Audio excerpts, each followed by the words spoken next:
Oke, Assalamualaikum warahmatullahi wabarakatuh. Jumpa lagi dengan saya, Teddy Dian Pradana dalam mata kuliah Praktikum Audiovisual, di mana hari ini kita akan membahas tentang bagaimana membuat konten visual yang menarik.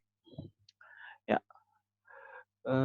baik untuk membuat konten audiovisual yang menarik ada beberapa hal yang perlu kita pahami. Yang pertama, terkait dengan konsep media visual terlebih dahulu. Nah, secara umum media visual dikelompokkan menjadi media gambar representasi, yaitu gambar, foto, diagram yang menunjukkan hubungan antar konsep dan isi dari materi, peta yang menunjukkan hubungan antar unsur dalam isi, materi, dan grafik berisi tentang tabel, grafik, chart dalam sebuah pembahasan materi. Ya, gambar atau foto adalah media grafis yang paling sering digunakan untuk membantu kita dalam menyampaikan materi pembelajaran. Gambar atau foto ternyata memiliki beberapa kekurangan, antara lain hanya menekankan persepsi visual, kurang efektif jika benda atau objek yang ditampilkan ini bersifat kompleks dan ukurannya sangat terbatas untuk kelompok yang besar. Nah, ini ada beberapa kelebihan dan kekurangan dari tampilan visual atau menggunakan foto atau gambar. Nah, tapi memang secara umum penggunaan foto atau gambar khususnya pada media grafis ini paling efektif dalam membantu menyampaikan materi pembelajaran. Ya, ada beberapa hal ini terkait dengan bagaimana kita membuat media visual yang menarik. Misalnya bagaimana membuat konten visual kita ini lebih menarik nih. Nah, ada beberapa tips yang saya bagikan untuk bagaimana membuat konten visual kita lebih menarik kembali. Nah, yang pertama adalah bagaimana kita melakukan pemilihan background. Nah, pemilihan background ini memang menjadi salah satu eee, ya bahan pertimbangan yang mendasar terkait dengan tampilan visual kita. Nah, background dengan menyesuaikan warna dan kontras serta menyesuaikan juga dengan grafis itu sangat diperlukan. Misalnya background tidak boleh warnanya sama atau selaras dengan grafis atau tulisannya. Jadi kalau misalnya tulisannya hitam, maka background jangan menggunakan background yang gelap. Nah, kalau menggunakan background yang gelap otomatis nanti tidak ada kontras, artinya tidak jelas apa yang ditampilkan. Nah, contoh misalnya misalnya pada gambar berikut ini antara background dengan tulisan masih melihatkan tampilan yang sesuai atau kontras ya. Nah, kemudian untuk pemilihan background ini, pertama background dengan warna gradient atau warna campuran. Nah, seperti menggunakan tampilan seperti ini. Nah, ini lebih menarik ya untuk membuat tampilan background agar tidak terlalu datar atau flat. Nah, kemudian untuk pembuatan background ini juga kita bisa menggunakan background dengan foto white space, nah, seperti pada gambar berikut ini. Nah, untuk white space ini eh, otomatis tulisan yang kita gunakan dan gambar yang kita gunakan juga akan lebih muncul atau lebih kelihatan. Nah, hanya saja untuk tulisannya itu juga penggunaan hurufnya juga harus disesuaikan dengan warna putih sehingga jangan sampai tidak terjadi kontras pada warnanya. Nah, kemudian untuk pemilihan background kita bisa memanfaatkan background foto hitam putih. Nah, kenapa? Nah, karena kalau foto hitam putih ini memberikan kesan dalam ya atau terkait dengan konten media kita. Nah, sebagai contoh pada gambar yang saya tampilkan itu lebih membuat kesan mendalam untuk background kita. Nah, selanjutnya untuk background eh, menggunakan background hitam dan putih. Nah, sebagai ini contoh juga kita memberikan kesan dari foto kita atau background dari tampilan visual kita. Nah, selanjutnya untuk background, kita bisa menggunakan background foto blur. Nah, ini untuk memberikan kesan tajam kepada suatu objek. Contoh misalnya pada gambar berikut ini, ini memberikan tampilan lebih menarik ya untuk tampilan background atau latar kita. Nah, selanjutnya untuk penggunaan media visual ini kita bisa menggunakan background dengan foto blur dan fokus. Nah, kalau tadi hanya blur saja, kalau ini kita memfokuskan pada sesuatu. Nah, ini juga memberikan kesan tajam dan lebih menarik ya. Jadi misalnya pada contoh gambar ini background tersebut memberikan kesan yang lebih mendalam atau lebih tajam dibandingkan dengan background yang hanya blur saja.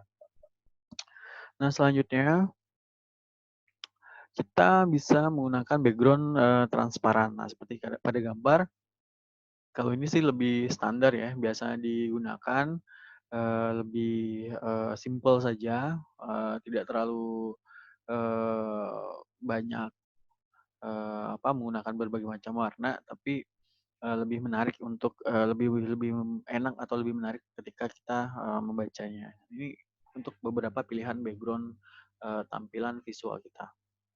Nah, untuk pemilihan visual juga selanjutnya kita melihat bagaimana background ini disesuaikan dengan kebutuhan.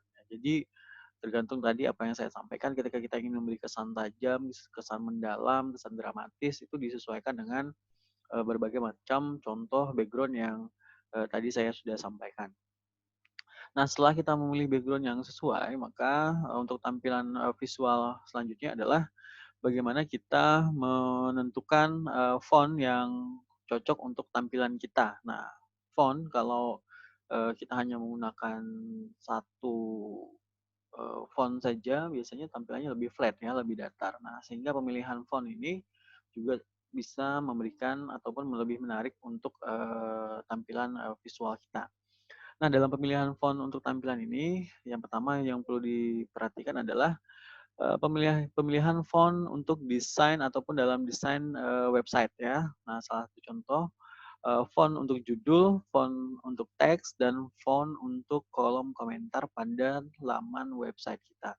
Nah, sebagai contoh pada gambar berikut ini, nah biasanya sih tidak boleh terlalu banyak untuk font, untuk jenis font. Biasanya hanya menggunakan 4 atau 1 sampai 4 jenis font yang biasanya digunakan untuk tampilan sebuah laman website. Nah, untuk font yang kedua, kita gunakan untuk font slide presentasi. Nah, untuk ini biasanya mengutamakan aspek keterbacaannya dan pesan yang disampaikan. Nah, kalau kita menggunakan font dengan tulisan rangkai atau tulisan yang terlalu ribet, itu kan lebih menyulitkan untuk memaknai sebuah narasi ya. Jadi untuk memudahkan pembacaan, kita biasanya menggunakan font yang paling sering ataupun yang paling mudah untuk dibaca. Nah, bisa menggunakan jenis font Helvetica, Futura, Gill Sans, Rockwell, dan Garamond. Ini cukup menarik ya, tidak terlalu flat, tapi juga tidak terlalu ribet untuk dibaca. Nah, sebagai contoh pada gambar berikut ini, nah lebih memudahkan kita untuk memaknai narasi yang ditampilkan dalam sebuah tampilan slide presentasi. Nah, selanjutnya untuk tampilan visual, kita bisa menggunakan pemilihan warna yang sesuai. Nah, warna ini menurut Global Learning System ini membahas ada beberapa warna yang biasanya digunakan. Nah, paling umum itu digunakan ada 4 atau 5 warna ya. Jadi kita akan bahas mengapa warna itu, karena warna juga berkaitan dengan secara psikologi. Pemilihan warna itu juga bisa dikaitkan dengan pemaknaan terhadap sesuatu. Nah, pemilihan warna harus konsisten, jangan lebih dari 4 warna. Ini menurut Global Learning System. Nah, misalnya warna merah ditujukan untuk menarik perhatian atau memfokuskan pada suatu titik. Nah, sebagai contoh pada gambar yang saya tampilkan, kita lebih mudah memahami ketika tanda ataupun suatu hal yang ingin kita fokuskan, kita menggunakan warna merah. Nah, pemilihan warna yang kedua untuk pilihannya adalah kita menggunakan warna biru. Nah, warna biru ini secara psikologi memberikan kesan menghangatkan suasana atau menenteramkan suasana. Nah, biasanya dianjurkan untuk warna header and footer atau judul atas dan judul bawah pada sebuah laman atau sebuah slide presentasi. Nah, sebagai contoh nih pada gambar berikut ini warna biru memberikan kesan yang lebih menghangatkan suasana. Nah, selanjutnya menggunakan warna jingga atau warna orange digunakan untuk menghindari suasana yang lebih jenuh atau flat. Nah, biasanya untuk menyoroti sebuah penegasan terhadap suatu kalimat atau suatu teks. Nah, sebagai contoh pada gambar berikut ini, kemudian contoh pada gambar berikut ini. Nah, ini untuk penggunaan warna jingga. Nah, selanjutnya eh, penggunaan warna hitam. Nah, warna hitam ini biasanya digunakan untuk pesan teks saja. Kemudian ini warna yang harus ada di dalam sebuah slide presentasi. Nah, biasanya seperti ini untuk tampilan tulisan ya atau teks sebuah halaman. Nah, kemudian warna putih. Nah, warna putih warna yang dianjurkan untuk sebuah latar belakang sebuah slide. Nah, biasanya seperti ini. Nah, ini lebih untuk sebenarnya untuk memudahkan dalam memaknai ataupun membaca sebuah laman atau slide ya. Kita menggunakan background warna putih karena biasanya lebih netral atau lebih eh, kontras ya untuk digunakan ketika teksnya berwarna hitam. Nah, kemudian eh, tips yang keempat adalah bagaimana kita membuat atau meletakkan gambar atau tata letak gambar pada sebuah halaman visual. Nah, aspek kesederhanaan ini juga perlu diperhatikan. Kalau tata letak gambar yang terlalu ribet dan terlalu rame itu juga